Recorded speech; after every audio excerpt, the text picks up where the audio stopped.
Bienvenidos a la Escuela Bíblica con el Padre David Kapkin y Pili Pérez.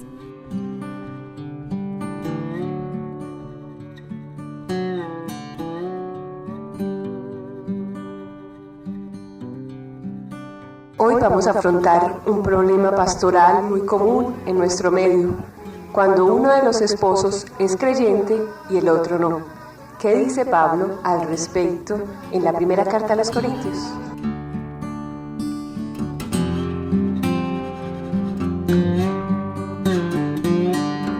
Bueno, empecemos, Padre, lo que estábamos tratando ayer, en el programa anterior. Ayer, pues, Pablo repite para las personas no casadas y para las personas viudas el mismo principio que había dicho antes. Es decir, que es mejor para ellas permanecer no casadas, es decir, como Pablo mismo es. Así lo dice él en el versículo 8, pero que de todas maneras el matrimonio también es posible para ellas. Y justifica esta o motiva esta posibilidad de matrimonio para esas personas diciendo o hablando de la dificultad de contenerse. Y estar ardientes o ardiendo, es mejor casarse que arder, dice él. En esto, pues, de esto hablamos ayer. Y luego también Pablo expone, según el Espíritu de Jesús, tal como se conserva en los Evangelios, la prohibición del divorcio para los cristianos. Es decir, Jesús dice que el marido no debe separarse de la mujer, y eso se aplica también en ambiente griego a la mujer que no debe separarse del marido. Pablo repite pues este principio de Jesús y dice que una vez que la mujer, que si el caso de llegar a separarse, ella debe vivir ya como soltera, no se vuelva a casar o que vuelva a unirse a su marido. Y esto mismo lo aplica también en el caso de que sea el marido el que se separe de la mujer. Hoy seguimos con un tema también acerca del matrimonio, pero como decía Pili en la presentación del programa antes, va a hablar de los matrimonios llamados mixtos, es decir, los matrimonios entre parte cristiana y parte no cristiana. Pili, digamos, pienso yo, en una forma perfectamente correcta en cuanto a la cosa misma, decía que es común entre nosotros en matrimonios entre un creyente y un no creyente. La cuestión, Pili, es que entre nosotros la parte no creyente sigue siendo al menos cristiana de nombre por el bautismo, ¿no es cierto?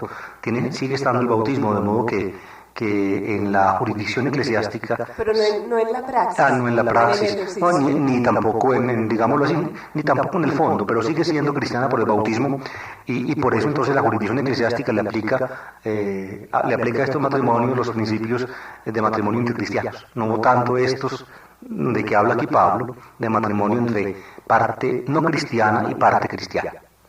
Lo vamos a tomar de la primera carta a los Corintios, capítulo 7, versículos del 12 al 16.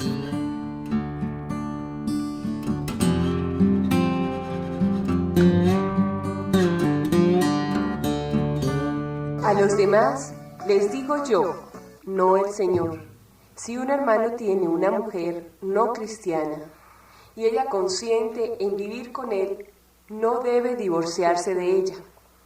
Si una mujer tiene un marido no cristiano y esté consciente en vivir con ella, no debe divorciarse de él.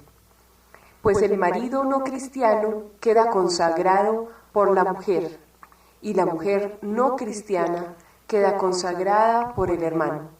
De lo contrario, vuestros hijos serían impuros, mientras que ahora están consagrados. Ahora bien, si el no cristiano quiere separarse, que se separe. En tal caso, ni el hermano ni la hermana están vinculados. El Señor nos ha llamado para vivir en paz. Tú, mujer, quizás salves a tu marido.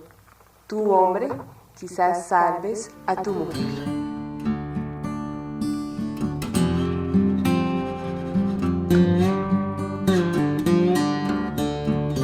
Cuando Pablo empieza a hablar, pues, de los matrimonios llamados mixtos, inmediatamente distingue entre su palabra y la palabra del Señor. Anteriormente había dicho, les dice el Señor, no yo. Exacto. Y ahora dice, ahora les digo yo, no el Señor. Claro, cuando habló del divorcio, Pablo tenía, digamos, la palabra de Jesús. Jesús habló de ese tema, como consta, pues, veíamos ayer en los Evangelios. Pero ahora va a hablar de los matrimonios mixtos, y de eso no habló el Señor. Es decir, de matrimonios entre un cristiano y un no cristiana, es decir, entre una parte cristiana y una parte no cristiana. ¿Y por qué no habló el Señor de eso? Pues porque en el ambiente que Jesús vivió, el ambiente judío de Palestina, no se daba eso, porque todos eran prácticamente judíos y no se daba el caso, o al menos era muy escaso, en que un judío se casaba con un gentil. En Jesús no trató ese tema. Ese tema apareció después en la comunidad cristiana. ¿Y por qué apareció? Porque la comunidad cristiana rápidamente salió del ámbito judío y empezó a abarcar a los gentiles. Y de esa manera, pues empezaron a convertirse personas desde el paganismo al cristianismo y venían casadas. Y entonces, al convertirse, por ejemplo, una mujer, al hacerse cristiana, ella entraba a la iglesia, pero su marido seguía siendo pagano. Y entonces ya a ella se le presentaba el problema. Yo soy cristiana como mujer, pero mi marido es pagano, ¿qué hago? Y también podía ocurrir lo otro. Es decir, que el marido se hacía cristiano y la mujer no. Entonces él entraba a la iglesia, pero su mujer no entraba. Entonces, ¿qué hago? Y seguramente en Corinto, queridos oyentes, como se presentaba esa tendencia gnóstica que llamamos nosotros ayer, pues hemos llamado estos días más severa, más ascética, posiblemente no faltaría quien en Corinto dijera que cuando había un matrimonio entre parte cristiana y parte no cristiana, la parte cristiana tenía obligación de desvincularse de la parte no cristiana, digamos, por peligro de su fe, o quizá porque peligraba su santificación. Parece que era más bien ese el argumento, porque luego Pablo, precisamente para que esos matrimonios se preservaran, aduce el argumento de la santificación, de la santidad. En tu Biblia traducías consagración. Consagración. Exactamente. Entonces, posiblemente el argumento que exhibían los no partidarios de estos matrimonios, que posiblemente eran los mismos que no aceptaban el matrimonio en general, y los mismos que decían, los mismos que decían que cuando estaban casados no podían volver a tener relaciones sexuales. Recuerden ustedes que ya habíamos estudiado todo eso. Eran posiblemente los mismos, o al menos una parte de ese grupo, decían pues que matrimonios mixtos deberían terminarse. Pablo, ellos aducían pues el argumento también de la santidad probablemente. Es decir, que cuando un cristiano estaba casado con una no cristiana, o una no cristiana o una cristiana con un no cristiano, entonces su santidad peligraba por razón de la no santidad del otro, exactamente. Entonces Pablo toma posición frente a esto y dice, la tomo posición yo, es mi opinión, no lo manda el Señor, sino yo. ¿Por qué? Porque era un caso que en tiempo de Jesús no se daba, pero que empezó a darse muchísimo cuando entraron paganos a la iglesia. Padre, pero yo me pongo a pensar, y debía ser bien complicado la relación entre un cristiano y un pagano a nivel de matrimonio. A ver, veamos por muchas razones.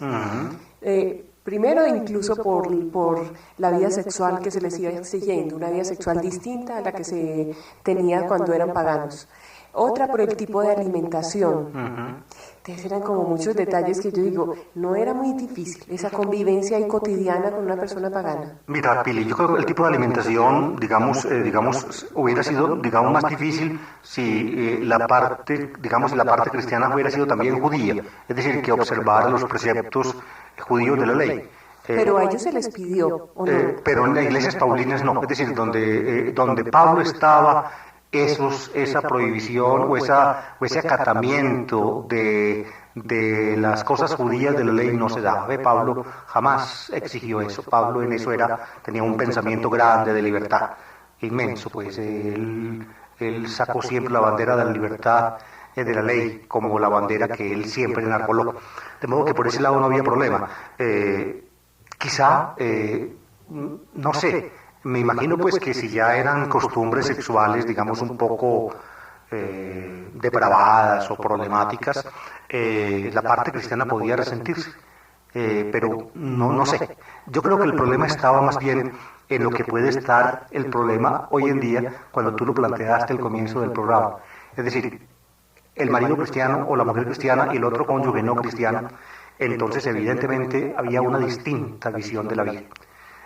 A ver, no van por un camino igual de santidad. Casi ya no. Van caminos contrarios de santidad y no se pueden encontrar en exactamente, es decir, ya la parte cristiana va a tener unos valores más serios que que fundamentar, posiblemente tendrá también prácticas de oración y cosas que el no cristiano no tiene. En fin, en ese sentido podía presentarse problema en ese tiempo y también ahora, así como también se presenta ahora. Mucha mujer, por ejemplo, que es muy practicante y el marido no, a veces el marido la critica: ¿usted qué está haciendo tanto tiempo en la iglesia? ¿Usted por qué va para allá todos los domingos? ¿Usted no me hace el desayuno? En fin, cosas de ese tipo. De modo que... Pero evidentemente no solo cosas de ese tipo, podía ser valoraciones, digamos, más profundas y más fundamentales. Parece que en Corinto el argumento, pues, que esgrimían algunos para terminar con los matrimonios mixtos era que la parte no cristiana le quitaba a la parte cristiana la santidad. O la posibilidad de santidad. Sí, y Pablo entonces les argumenta al contrario. Y argumenta lo contrario. Lo contrario, que la parte cristiana le da santidad al no cristiano. Exactamente. Pero ¿cómo así? O sea, ¿cómo así que él dice, pues el marido no cristiano queda consagrado por la mujer? Pero sigamos un poquitico por orden, no nos pasemos todavía hasta por allá. Me pegué un brinco. Sí, no, te pegaste un brinco porque ahí tocaste pues un problema que, la cuestión, digamos, tal vez capital de todo este pedacito, ¿no es cierto? Entonces uno intenta pues llegar de una vez al grano. Pero antes dice San Pablo pues que es decir, Pablo soluciona pues el problema de matrimonios mixtos en una forma, diría yo, hábil. Acudiendo a la decisión de la parte no cristiana. Es decir, dice que finalmente la parte no cristiana es la que tiene la palabra.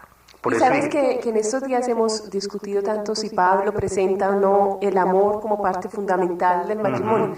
Y yo analizando este texto digo, aquí sí lo está presentando. Aquí empieza a ponerlo, a tocarlo, ¿no es cierto? A menos supone que hay algo entre los dos. Porque fíjense lo que dice. A los demás, pues, les digo yo, no el Señor, si un hermano tiene una mujer no creyente, no cristiana, y ella consiente en vivir con él, no la despida. Es decir, tiene la palabra la mujer no cristiana. Si esa mujer le dice, no, yo no me quiero ir, aunque usted sea cristiano, tenemos distinta religión, pero yo me quiero quedar, yo lo quiero a usted. Entonces, él no debe despedirla. Si ella, por tanto, consiente en vivir con él, seguramente porque lo quiere. Aquí uno supone, porque quiere quedarse, porque aún ella acepta que él tenga una religión distinta, que él tenga prácticas religiosas distintas, y ella quiere quedarse, entonces él no la debe despedir, como dice aquí, mi afieto aftin, no la despida, es decir, no la repudie, no la saque, no la eche. Él literalmente dice afíemi, significa exactamente eso. Y luego también el caso contrario, y si una mujer tiene un marido no creyente, no cristiano, y él también consiente en vivir con ella, no lo despida, no despida al marido. Es decir, en ese caso, pues la parte no cristiana es la que tiene la palabra, la parte cristiana debe amoldarse a la voluntad de la parte no cristiana. Y es obvio. A ver, yo lo entiendo obvio. La parte cristiana tiene que tratar de entender cuáles son las debilidades del otro. Exactamente. Si yo voy en un proceso de santificación, voy entendiendo cuáles son las debilidades y las voy aceptando. O sea, me hace, el hacerme cristiano me hace tolerable, me hace entenderlo, me hace amarlo más, me hace comprenderlo más. Y por eso dice, si consiente la otra parte, pues entonces quédese. Entonces, fíjense, aquí quizá uno entiende, ya para llegar al punto en que tú insistías antes, Pili, entiende uno el versículo 14, que está unido a los versículos anteriores con la palabra con gar en griego significa pues. Este versículo 14 fundamenta lo anterior, pues santifica el marido cristiano, es decir, marido apistos, es decir, marido, es que santificado, queda santificado el marido no creyente en la mujer, y queda santificada la mujer no cristiana o no creyente en el hermano, es decir, en el marido cristiano de ella. Un detallito, antes de que hable, empieza otra vez por la mujer, que lo habíamos notado como en la pericopa anterior. Sí. Empieza tanto en la mujer no cristiana, y mira, aquí otra vez, el marido no cristiano queda consagrado por la mujer. Ajá, y aquí también empieza por la mujer. Sí, es una cosa extraña que en un judío como Pablo, donde generalmente todo empieza por el marido, y a tiene veces, prioridad la mujer. Sí, el marido, aquí empieza Pablo, como en el caso anterior también, empieza Pablo por la mujer. En todo caso es un hecho. En todo caso se dice pues que la mujer cristiana, queda santificado el marido cristiano en la mujer y queda santificada la mujer no cristiana en el marido, en el hermano. es evidente que la parte cristiana pues es santa, ¿ve? Por el bautismo, porque había dicho Pablo, recuerden ustedes, que por el bautismo nosotros somos limpiados, somos santificados, somos justificados, ¿ve? Por recibir el Espíritu. Por tanto, la parte cristiana está llena del Espíritu Santo, es santa, consagrada a Dios. La parte santo significa exactamente eso, consagrado a Dios. Por eso tu Biblia traduce consagrado, ¿no es cierto? Y esa santidad... Santo es separado. Exacto, y esa santidad es quizá precisamente la que le haga comprender, la que le dé a esa parte cristiana, digámoslo así, la comprensión caritativa, benévola, que le deje la palabra y la decisión a la otra parte, como decíamos ahora. Posiblemente la parte cristiana está llamada pues a tener más comprensión, más benevolencia, más caridad, y por eso, digamos, se amoldaría a lo que la parte no cristiana diga. No al revés, no el decir, mire que yo estoy viviendo una vida de santidad, como se le ocurre, váyase de aquí. Exacto, no. Al contrario, la parte cristiana pues entonces es la que se amolda, la que debe amoldarse, la que debe comprender la decisión del otro. Y dice Pablo que esa santidad de la parte cristiana se comunica a la no cristiana. Lástima que no explique cómo se comunica. ¿Cómo se comunica? Sí, no sé. Algunos dicen que, algunos afirman que es por la relación sexual. Yo no pienso. No. Porque yo pensaba en parte de eso. No estaba diciendo, asegurando y van a ser una sola carne y los dos serán y se unirán y serán una sola carne. Por ahí no va como la cuestión. Sí, pero no exclusivamente, Pili. Yo pienso que es por todo el contacto, por todo el contacto de la vida, por el hecho del compartir, del convivir, en lo cual pues también se contiene el hecho de estar juntos conyugalmente. Es decir, casi que podríamos decir esto, uno como cristiano es consagrado, y en alguna forma es consagrado a Dios, es santo. Y entonces todos los que tienen contacto con uno, máxime un contacto íntimo como es entre marido y mujer, digámoslo así, quedan bajo la atmósfera en la cual uno está, uno como que los acomoda en su atmósfera, como que ¿cómo es que dicen? El aura. Los gnósticos dicen que uno tiene un aura o algo así. Pablo no piensa así. Yo no iba a decir eso, ¿Qué ibas a decir tú? El que a buen árbol se arrima, buena sombra lo cobija. Entonces más bien es como, digamos, como esa atmósfera, como ese nimbo de santidad, de bondad de Dios, el que va también, digamos, introduciendo dentro de sí a la otra persona. Como que se van identificando. Hay un cuento muy dentro de nuestra tradición popular que dice los esposos se parecen. Incluso los ancianos, cuando llegan ancianos, se parecen mucho, parecen más hermanos que marido y mujer. Ahí también está parte de esto. Se tienen que ir pareciendo, fundiéndose, a pesar de que no sea cristiano y nunca haya dicho que sea cristiano. Bueno, pues el caso de Fernando y vos, la cosa era como difícil, porque entonces tendríamos que montarte en un banquito para poderte parecer a Fernando, porque él es una torre de 2 pisos y vos te quedaste en el quicio. Él se va a bajar. ¿Será él se baja nada? Sí, porque vos para igualarte para Fernando le quedamos distintos. Te vas a ponerte un banquito zancos. Bueno, entonces sigamos pues hablando.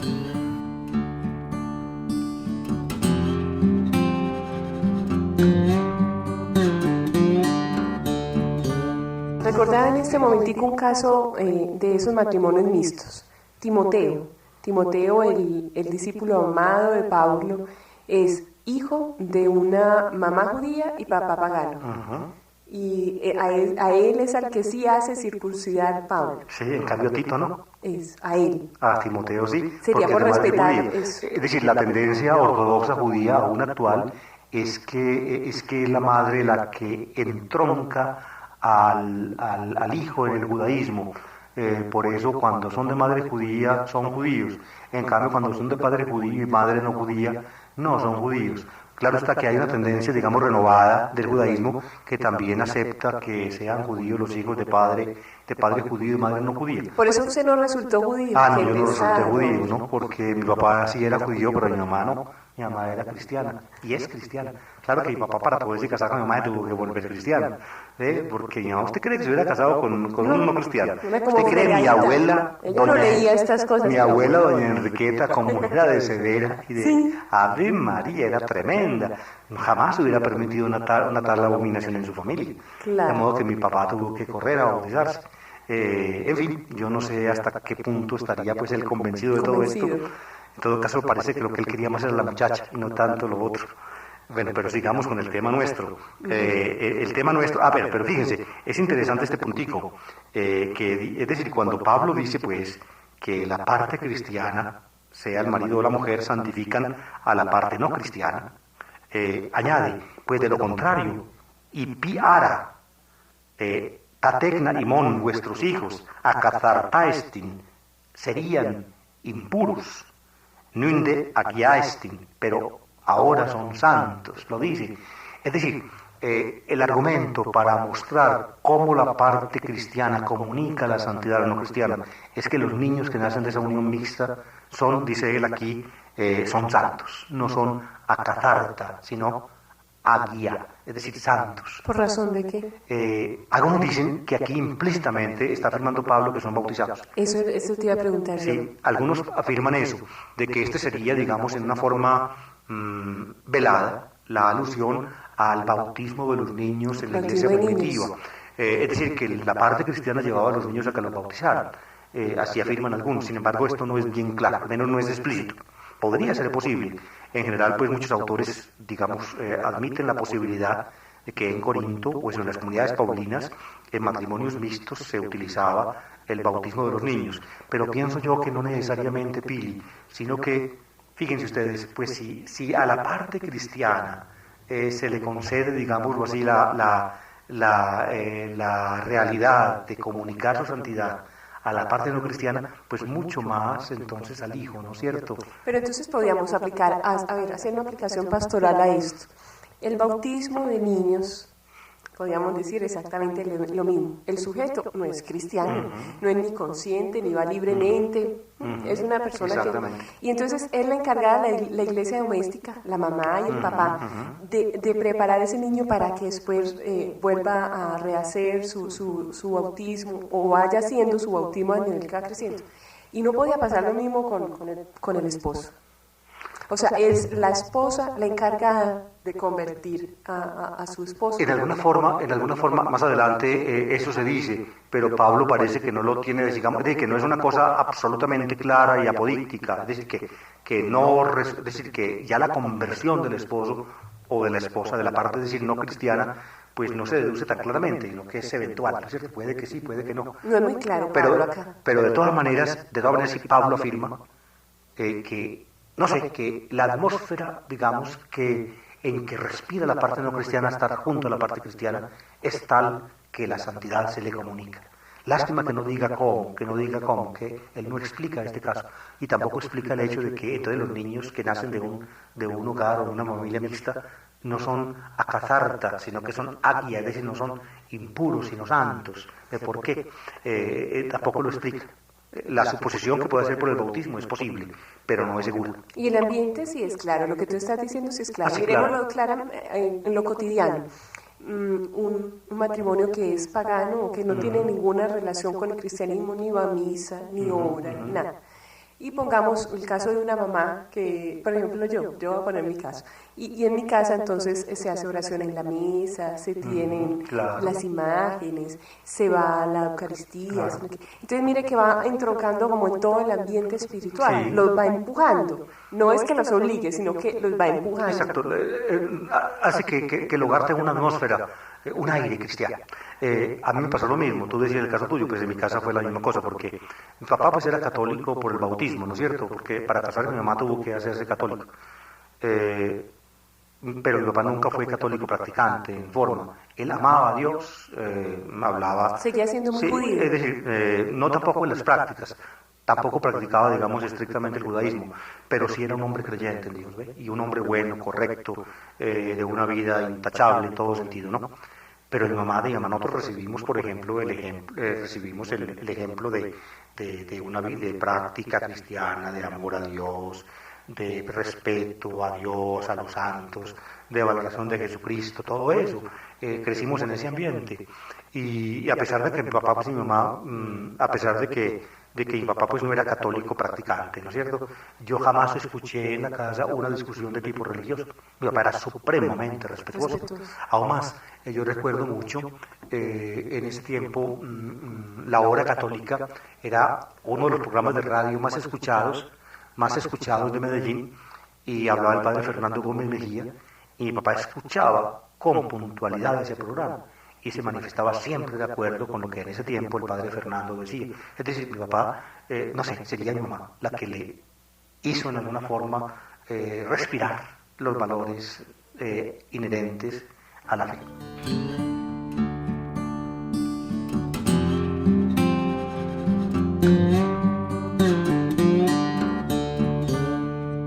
Ahora viene lo que llaman, o lo que llamaban en el libro que yo consultaba, el privilegio paulino. Ajá. Dicen Pablo, ahora bien, si el no cristiano quiere separarse, que se separe. En tal caso, ni el hermano ni la hermana están vinculados. Pero no habla de que se casen otra vez tampoco. No, tampoco. Entonces, ve, aquí los dos casos, pues, la parte no cristiana de la palabra. Si quieren seguir viviendo juntos, con la parte cristiana no hay ningún problema. La parte cristiana debe aceptar, no lo debe repudiar. Ahora viene el otro caso, en que el no cristiano, el cónyuge no cristiano, se empeñe en dice, no vivir. No, es decir, ya usted se hizo cristiano o cristiana, usted ya tiene este tipo de costumbres, yo no la aguanto a usted todos los días en oraciones, ya se perdió, en fin, entonces me voy. Entonces que se vaya.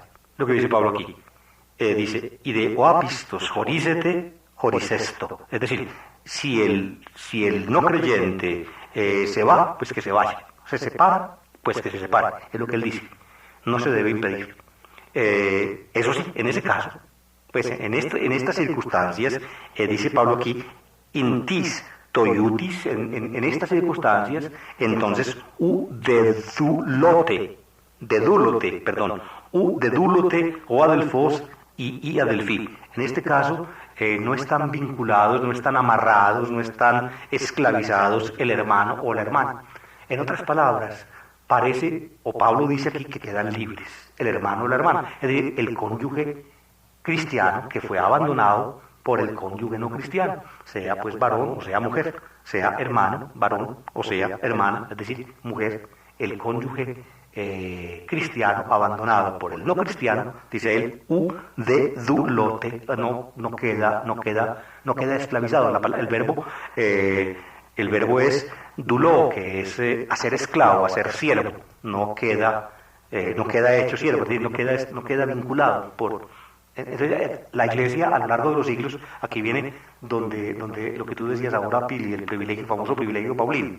La Iglesia a lo largo de los siglos ha interpretado esto, digamos, en esta forma, y la práctica actual todavía es esa, y es que cuando se presenta un matrimonio mixto, digamos, entre no cristianos, y de pronto uno de los dos se hace cristiano, entonces ese cristiano rechazado por la parte no cristiana puede volver a contraer matrimonio con un cristiano. ¿Ve? ¿Queda anulado el matrimonio? Es decir, prácticamente es de los pocos puntos donde hay divorcio, ¿no es cierto? Donde la Iglesia admite algo así como divorcio. Algo así como divorcio. Ese punto, y en el Evangelio de San Mateo parece como el otro, que es el caso de pornía. En fin, pero esto no viene pues al cuento en este punto. Así ha interpretado la Iglesia Católica la cuestión pues del llamado privilegio paulino. Un matrimonio entre no cristianos, pero uno de ellos se hace cristiano y no va o no puede seguir viviendo con su antigua mujer o con su antiguo marido y quiere casarse con un cristiano, entonces como que se concede divorcio o se da anulación o algo así, no sé cuál será, pues en este momento no sabría decir cuál es la figura jurídica que emplea la Iglesia Católica en este caso. En todo caso, el hecho es que lo dejan casar ya con un cristiano. Eso ocurre rara vez, pero ocurre. A mi papá le ocurrió exactamente. Bueno, y sigue diciendo Pablo, el Señor nos ha llamado para vivir en paz. Pero fíjate, Pili, tú dijiste, antes de tocar ese punto que es muy importante, tú dijiste esto, pero que Pablo no dice que se puedan casar. Sí. Y realmente no lo dice. No lo dice. Y muchos exegetas dicen, pues, que lo que Pablo permite aquí es la separación. La separación, pero que no se vuelva a casar. No tanto que no se vuelva a casar, sin embargo, la práctica de la Iglesia permite que se case. Es uno de los contados puntos en que eso se permite. La práctica de la Iglesia Católica concreta es. En este caso, interpreta la Iglesia esta frase, dedúlote, no está esclavizado el hermano o la hermana en estas circunstancias. Y la interpreta como que el vínculo matrimonial anterior hubiera terminado y pudiera, digámoslo así, pasar a otro vínculo matrimonial. Así lo he interpretado la Iglesia, esa es la práctica que se hace. En el libro que tú estudiaste, dice que no se debe volver a casar. No. Exactamente, dice que no se debe volver a casar. A ver, que es un privilegio paulino, pero que él era como que no decía que se volvían a casar. No dice. No tocaba dice. ese punto. Sin embargo, implícitamente la Iglesia ha entendido que sí se pueden volver a casar. Sobre esto pues nos podíamos quedar aquí discutiendo todo el tiempo posible. Sin embargo, pienso yo pues que no es tan útil y tan importante. Mucho más útil y más importante es la frase que sigue al final del versículo 15. En de irini, que cliquen y más o Dios. Pues en paz os llamó a vosotros Dios. ¿Qué significa eso? Significa que finalmente cuando ese hogar mixto, al volverse, pues cuando se volvió uno de los cónyuges cristianos, ya perdió la tranquilidad. Por tanto, no se debe insistir. Si ya el hogar perdió la tranquilidad, si hay continuos roces entre mujer y marido, si ya la familia no marcha bien, entonces más bien que se separe. Pero no se debe insistir a que permanezca, sino que se separe porque Dios quiere la paz. Es decir, Dios os llamó para la paz. En Irini, dice aquí Pablo. Pero yo... ¿Cómo entenderías tú o cómo entiendes tú? Yo le pongo un ejemplo contrario, que sé, o sea, no es un ejemplo como que no sé, es un ejemplo que sé. A ver, dentro de todos estos movimientos religiosos católicos, catecumenado, renovación carismática, Legión de María, etcétera, se ha presentado, yo vuelvo a presentarlo así, a pesar de que la Iglesia no lo entienda así, yo lo vuelvo a presentar así. O el hombre o la mujer deciden entonces seguir un cristianismo claro, no un cristianismo de nombre, sino un cristianismo claro, comprometido y decidido. Deciden estar ahí y empiezan a hacerle la vida imposible a sus esposos o a sus esposas. Así como yo lo presentaba, mire que yo estoy aquí, usted por qué no, usted es bautizada, usted por qué no. Entonces empiezan a clavarle como la cizaña o a clavarle el cuchillo a su compañero y hacerle la vida imposible desde su punto de vista. Mire que es que Pablo lo presenta, ustedes son los que son llamados a santificar a ese esposo, ustedes son los que son llamados a aguantarle las cosas, a soportar, a mirar con más dulzura, a mirar con más amor. O se presenta otro caso, empiezan a ir a grupos y repetidamente y están abandonando los hogares. Exacto, se acabó el almuerzo en la casa, no volvieron a lavar la ropa, no hay quien y hay grupo de oración en la noche, los niños y hay están grupo de oración sucios en la de pies a mañana. cabeza, los pobres muchachitos no ven a la mamá nunca, porque nunca están en la casa sino en el grupo de oración. Algo parecido, ¿no es cierto? Sí, entonces yo pienso que hay que tener como muy claro, yo puedo ser una persona en vía de santidad, comprometida, convertida, etcétera. Y lo eres, Pili, lo eres. Por ejemplo, yo lo soy, pero a mí mi esposo me sentó y me dijo, pero lo primero es su casa. Y es antes de todos sus grupos, antes de todas sus cosas y toda su teología, su casa. Claro. Entonces yo pienso que eso tenemos que tenerlo claro. O sea, no podemos ser cristianos, pero tratando de santificar al otro. Mire, aquí lo que Pablo dice no es ese, es decir, lo que la problemática, es decir, la problemática en el hogar no la debe presentar o agudizar la parte cristiana, sino la parte no cristiana. Es decir, no es que entonces la parte que yo cristiana empieza a molestar a la no cristiana y a echarle cantaleta y a ponerle pereque y a no estar nunca en la casa. No. Y entonces van a tomar podemos tomar al pie de la letra. Entonces en ese caso, sepárese. ¿Sí o no? Sí, no se tiene que aguantar a esa persona, sepárese. Yo pienso que el pensamiento del apóstol es diferente. Es la parte cristiana, entonces está allí. La parte cristiana dijo, yo me separo, ya yo veo que esto no va para ninguna parte. En ese caso, pues, la parte cristiana debe aceptar. Pues si quiere ir, pues entonces se separó, se fue. ¿Ven? Pero después de haber puesto todo... Claro. ¿Por qué? Porque Dios nos llamó pues a vivir en paz. Es decir, la parte cristiana, si la parte no cristiana no quiere seguir viviendo en el hogar, la parte cristiana no lo debe obligar o presionar o rogar o condicionar, en fin, para que se quede. Porque nunca marchará un hogar así, porque ya la otra parte no quiere, porque ya la otra parte no es capaz de valorar el amor como antes lo valoraba, entonces ya se quiere ir. Pues entonces ahí es donde se emplea, donde se aplica la frase esta, pues, pero en paz os ha llamado, o a la paz os ha llamado Dios. Es decir, en ese caso no habrá paz. Y por eso viene, ya se entiende allí también el versículo 16. ¿En qué? Pues en qué sabes, mujer, que vas a salvar o que salvas a tu marido, o en qué sabes, varón, que vas a salvar a tu marido. Es decir, la idea puede ser, es que yo quiero salvarlo, yo más bien le digo que no se vaya, aunque no crea en nada, yo voy a insistirle, le voy a insistir para que se quede. Entonces Pablo dice, ¿no? Es decir, si el otro se quiere ir y el quedarse significa garrotera diaria, pérdida de la paz, entonces no le insista, es decir, déjelo ya que se vaya, porque usted no está segura de que lo puede salvar. Pero usted no puede, digamos, afirmar claramente de que lo va a salvar, ni siendo pues el marido o siendo la mujer. El cristiano es él, entonces no la va a salvar a ella, no sabe con certeza. O la cristiana mujer, ella no lo va a salvar a él. ¿Qué sabe que lo va a salvar? No lo sabe, es decir, es eventual, es posible. Pero de todas maneras Pablo aquí le dice a la parte a la parte cristiana, pues de que no lo haga quedar por mal, que no lo obligue, que no le insista, que no lo condicione. Y otra cosa es condicionar nosotros la salvación. A ver, yo pongo por ejemplo un caso, creer la mujer que se salva por lo que ella está haciendo. Hay una mujer cristiana o que se haya decidido a ser cristiana y dice, es que usted no se va a salvar si no hace lo que yo hago.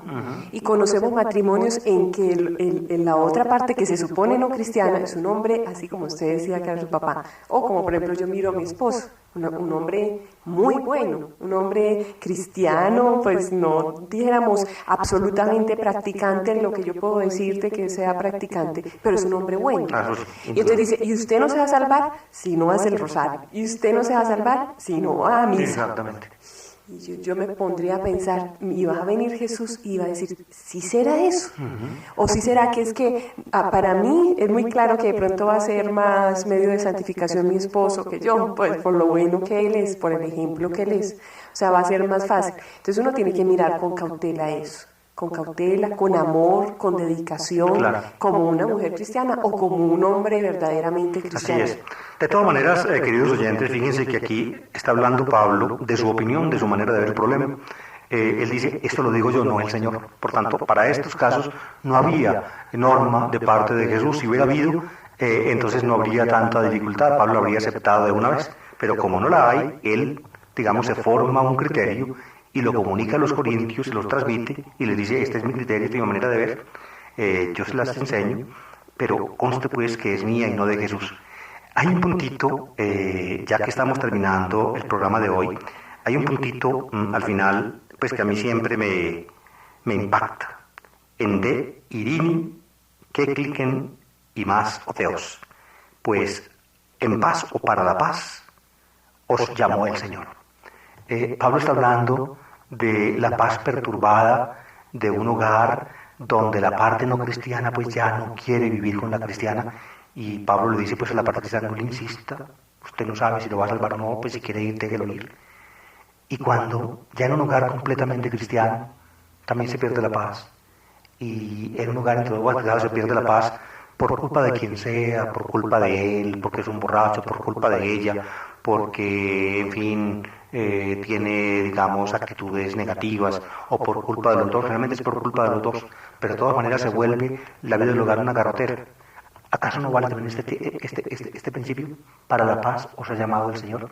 De modo que, creo yo que la Iglesia, a lo largo de los siglos, aún Pablo reconoce el hecho, pues aún, digamos, en matrimonios de dos partes cristianas, en alguna forma ha admitido esto por el hecho de que admite la separación, ¿ve? La separación del uno y de la otra, ¿no es cierto? De la separación de cuerpos que llaman, ¿no es cierto? Y de bienes y de todo lo que sea. La Iglesia lo ha admitido. Pablo aquí le dice, aunque el Señor dijo que no se separe, pero si se separa entonces que no se case, ¿no es cierto? De modo que de todas maneras, pienso yo, esta manera de ver Pablo un hogar cuando dice que Dios nos llamó para la paz y no para la reyerta, para el conflicto, para la disputa. Es decir, si lamentablemente por culpa de quien sea, un hogar se vuelve un infierno, pienso yo que este principio vale. Es decir, pienso yo que cuando ya no se puede convivir, cuando poniendo todo el empeño, aún la parte más cristiana, es decir, los más convencidos, el más sacrificado, pone su empeño, le lucha, trata, y sin embargo no puede, y eso sigue siendo un infierno, pienso yo que el principio paulino vale. Para la paz os llamó el Señor. Porque en la práctica, Pili, un hogar, por más cristiano o por más cristianos que sean los dos contrayentes, si se convierte en un campo de batalla. No, terrible. Es decir, no tiene salida. Allí es donde muchos autores modernos, digámoslo así, le ponen en alguna forma a la palabra de Jesús también como, es decir, a eso de que no se vuelvan a casar, es donde algunos modernos dicen, ¿y por qué entonces la iglesia no los deja casar? ¿Por qué no se pueden volver a casar? ¿Por qué se les dañó el hogar? ¿Por qué se les arruinó la vida? ¿Por qué no pueden volver a empezar? La respuesta aquí la da Pablo, porque el Señor dijo que no. Claro está, aquí está. Alguna vez oía yo una anécdota, creo que fue en Holanda o en un país europeo, donde llegó el Papa Juan Pablo II, y entonces una persona tomó la palabra delante del Papa y le dijo eso, porque él era tan inhumano, que no permitía que un hogar destruido, al menos en la parte inocente, le dejara otra vez entrar una nueva vida, es decir, volverse a casar. Entonces el Papa dijo que él lo sentía, es decir, que a él le mortificaba también esa situación, pero que no podía. Y se metió la mano al bolsillo y sacó el Evangelio y le mostró, porque aquí dice que no puede, que no se haga. ¿Y cómo hago yo? ¿Quién soy yo para contradecir a Jesús? Ahí tenemos uno de los puntos pastorales, digamos, más difíciles y más delicados de todos, queridos oyentes. Uno como sacerdote sufre cada día con este problema. ¿Por qué? Porque uno ve matrimonios, digamos, de gente relativamente joven que se terminan, matrimonios eclesiásticos, es decir, por la iglesia. Y entonces uno lo ve a él y a ella con ganas o enamorados de otra persona y sin poder volver otra vez a contraer nupcias en la iglesia, y a veces se casan entonces por lo civil o emprenden un camino, unión libre, lo que sea, y son gente, digamos, de profundas convicciones, o al menos que quisieran volver a comulgar, que quisieran confesarse, que quisieran, y uno pues se ve... Y le da un dolor, padre. Así, yo sé. Yo tengo un ejemplo, y nosotros hemos hablado varias veces de eso, de que lloran por sentirse aislados, por sentirse sacados, por sentirse excomulgados por el amor, pues por haber asimilado, asumido una vida de más amor. Exactamente. Aquí es donde esas limitaciones que tenemos nosotros pastoralmente en la Iglesia Católica, y yo pienso que en cualquier iglesia cristiana que se precie de aceptar la palabra de Jesús y valorarla, porque es que es muy claro en el Evangelio que Jesús dijo. Me permiten entre paréntesis, pues hago un pequeño comentario. Cuando uno lee, por ejemplo, autores más radicales que tratan en alguna forma de interpretar a Jesús de otra manera, en el fondo todo el esfuerzo de los autores es que Jesús diga lo contrario de lo que dice. Entonces uno ve todas las maromas que le hacen a un texto del Evangelio, precisamente con la intención, con la recta intención, diría yo, con la recta intención de ayudar a la gente del presente, de que la iglesia, digamos, suavice su posición en este campo, de que la iglesia finalmente acepte que personas casadas por la iglesia cuyo matrimonio fracasó puedan volver a comenzar un nuevo matrimonio nuevo y puedan reanudar su vida sacramental. Entonces, con esa buena intención, porque no se puede negar que es buena, entonces agarran el Evangelio y ponen a Jesús a decir lo contrario de lo que dijo. Pues uno lo ve, uno cuando ya tiene experiencia en manejar ese tipo de textos y de cosas, uno ve que analizan en tal forma a Jesús y lo condicionan por todos lados en tal forma que finalmente Jesús acaba diciendo, según ellos, lo contrario de lo que dice. Es decir, acaba diciendo que lo que Dios ha unido, que sí lo desate el hombre. Y Jesús dijo fue exactamente lo contrario. Pero acaban diciendo entonces que sí lo desata. Sin embargo, el problema queda. Y es un problema pastoral sumamente grave, sumamente serio, que en alguna forma pues la Iglesia tendrá que tratar de solucionar. No sé si de pronto la solución puede ser algún día, sí, se casaron, fracasó su matrimonio, se volvieron a casar, no está correcto, pero es que no se puede perdonar algo así. Es decir, eso no es también susceptible es decir, en la posibilidad que tiene la Iglesia de atar y de desatar, de perdonar los pecados por el poder del Espíritu Santo que le ha sido dado, no podría caber esa posibilidad. En fin, es solamente una sugerencia que yo lanzo, que yo presento desde acá. Otros la han presentado también en esta misma forma, para que al menos para el futuro pueda ser objeto de meditación y de reflexión. Yo quisiera terminar una vez, hace mucho tiempo, hace varios meses, haciendo oración profunda. Yo entendía cómo el Señor me mostraba que la familia era el lugar de los amores, mirando pues como mi familia y todo el desarrollo que ha tenido. Y entendía claramente lo que decía el Señor. El Señor nos ha llamado para vivir en paz y para vivir en ese sitio como el lugar, el sitio del amor.